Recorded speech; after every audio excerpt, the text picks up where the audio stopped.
కోరికలు కోరుచు దేవుని ప్రార్థించేవారు తమకు తెలియకే దేవునికి ఆజ్ఞలు పెట్టించరు. నాకు ఉద్యోగం ఇప్పించు అంటే దేవునికి ఆజ్ఞ ఇవ్వడమేగా. వారి కోరిక, మన కోరిన కోరిక అదే. ఎందుకు తీరమంటే దేవుడిని ఆజ్ఞాపిస్తున్నాం, తప్పు కదా అది.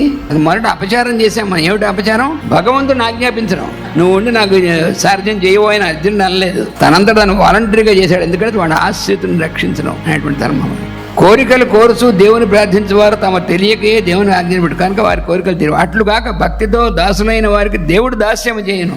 అందరి యందు ఉన్నటువంటి భగవంతుని దర్శించి వారి యందు భక్తితో వారి యందు ఆ భగవంతుడి యొక్క రూపంగా వాళ్ళని సేవించేటువంటి వాళ్ళని దాసులు అంటారు. అటువంటి వాళ్ళకి భగవంతుడు దాస్యం చేస్తాడు. ఈ రహస్యం గమనింపలేక సంసార జీవులు భక్తి సాధనలో మోసపోవచ్చుందరు అన్నారు. మోసపోవడం అంటే మేము భక్తులు అనుకుంటారు, కానీ నువ్వు భక్తుడు అయితే భగవంతుని ఆజ్ఞాపిస్తాడా ఎవరైనా?